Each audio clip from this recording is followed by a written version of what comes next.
Hello everybody, welcome back to my channel. For those of you new, I'm Jeanette Boricua Sewing and Crafts. In this video, one of the things I want to do is I want to talk to you guys about embroidering a professional chef apron. Now, Jeanette, what do you mean by professional, right? Well, I have been approached by a chef.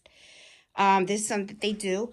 I guess that's his profession. And he gave me an apron that was really different from the ones that I'm usually used to embroidering on. Now, I'm going to show you the ones that I embroider on. These are the ones that I usually get them in bulk. They're very, very lightweight. As you can see, they're pretty flimsy. They're, and like I said, lightweight. A lot of people, they don't like heavy stuff. But, and it is pretty thin, easy to maneuver, and it's not stretchy fabric or anything like that. So, cutaway, I'm not cutaway. I would use tearaway stabilizer with this, and you're good to go, So this is very, very easy. Now, when this gentleman came to me and asked me to embroider his apron, I found that it was very, very, very different. And let me show you. As you can see, I'm opening it up right now. Very, very stiff. It's not exactly the same type of material that I'm used to, which is this flimsy stuff, right?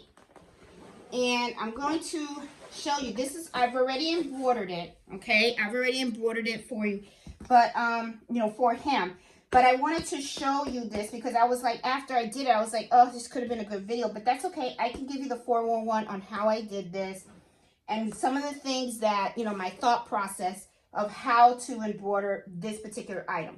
So as you can see, this is very, very thick. It's not flexible at all, okay? There's no stretch to it. It's kind of like embroidering on jeans or denim, okay? Now, one of the things that I had to talk to with the customer was, if you notice, this apron is very different from the ones that I usually buy. The ones that I usually buy are plain front. The pockets are at the bottom, okay? I'm going to take this one away because I want to focus on this one that I embroidered for him, okay? So he has also pockets at the bottom as well, but where he wants his embroidery, of course, is going to be at the top. So here it has a pocket, whereas the ones that I usually embroider do not have the pocket. I also want to do a close-up of this pocket because there is something else, a little detail that you need to pay attention to if you're going to be embroidering this. This pocket, if you look at it, it has a little seam right here. The reason why there's a seam is that usually they can put a pencil or a pen right inside. So when you are embroidering this, you have to be very conscientious of this because you don't want the embroidery to go over this. Because if it does, this will no longer be functional. Now, I was only able to embroider this, embroidering the pocket together with the back of it. The reason being is, if you notice, this is not very wide, and there was no way that I was going to be able to put the arm of the embroidery machine inside this pocket so that it can smoothly maneuver around the pocket so that it can embroider the item. So I had to talk to the customer and let them know that in order for me to embroider this apron, I was going to have to embroider on top of the pocket, which will show in the back, and I'll show you how I did this back as well.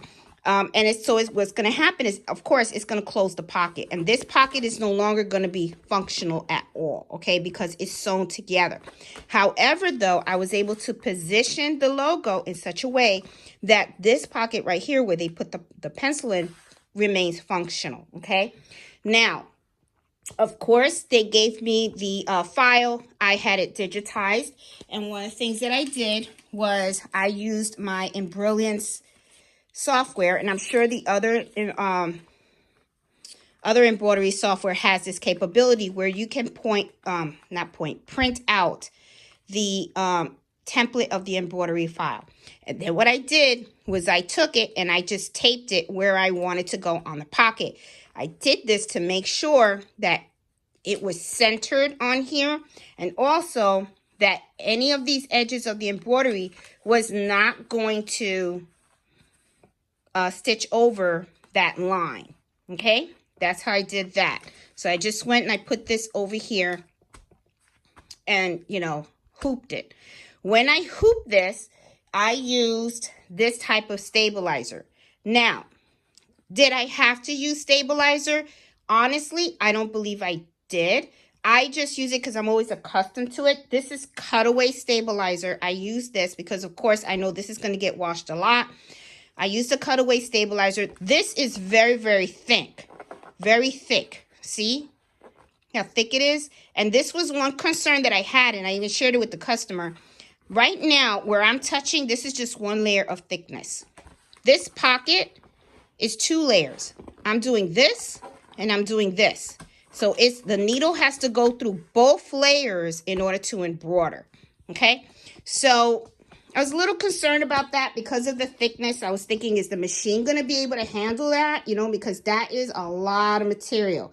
I'm trying to get my tripod to stand still so you guys can see what I'm doing. Okay, but it worked out. It really did. It worked out. The machine, as you can see, stitched out beautifully on the item.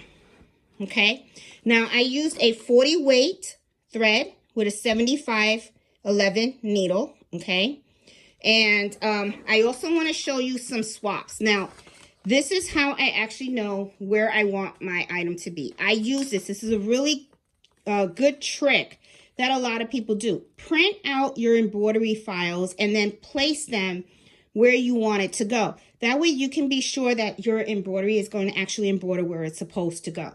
Now, I do want to show you something that was also very, very important. Now, I like to provide my customers test stitches, all right? And this was the first one that I did. Okay. Now, this is the one that I stitched out with a 40 weight thread, 75/11 needle, and I stitched this out at 700 stitches per minute. Now, I want you to take a look over here, like around the S. See how it's a little fuzzy? That is because of the jump stitch. But I also want you to take a look at that H right there. See, it has like a little bump right there. I didn't like that. Neither did the customer either. It just didn't look like a good, clean stitch. And if you guys have noticed any of my videos, I am very, very particular about how my embroidery looks. I like a nice, clean, crisp look. This to me, I don't like this. Okay, I'm just pointing it out for you. This, I wasn't familiar with that F.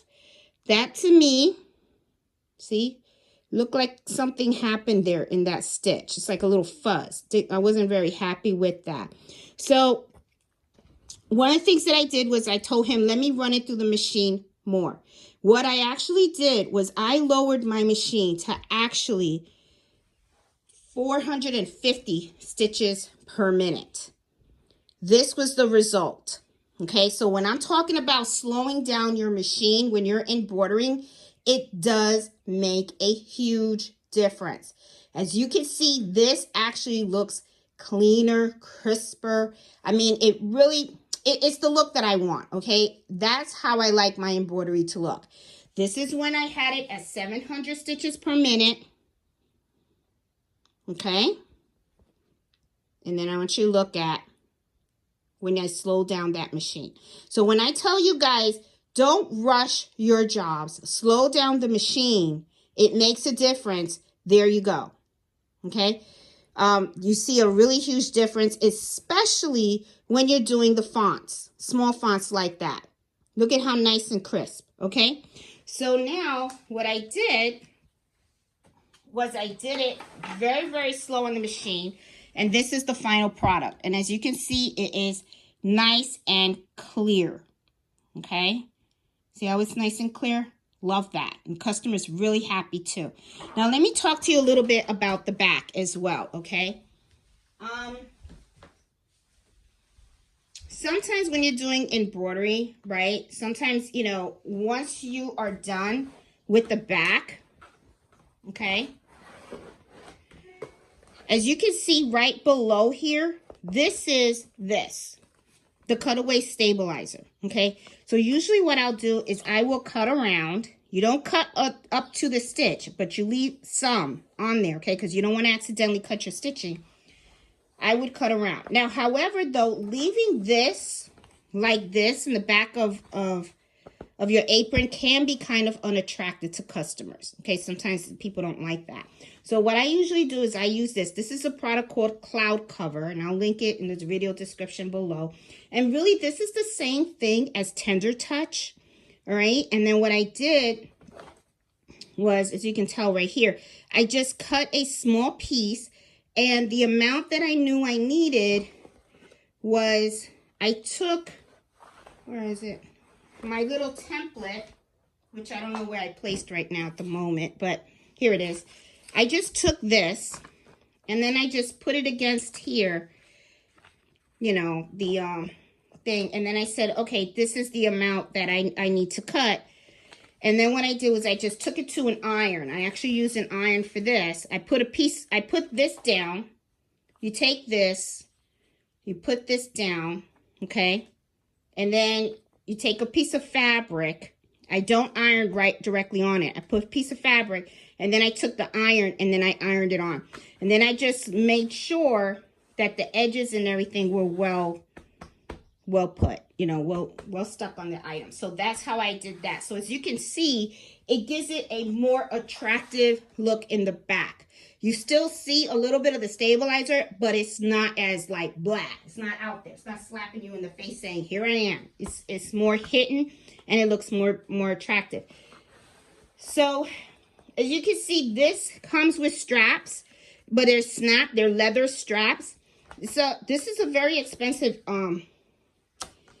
apron and stuff. When I asked the customer where they got it from, they paid about like, it's close to like $55 for this apron. Okay, so I gotta tell you, I was a little sweaty because I was thinking about, oh my God,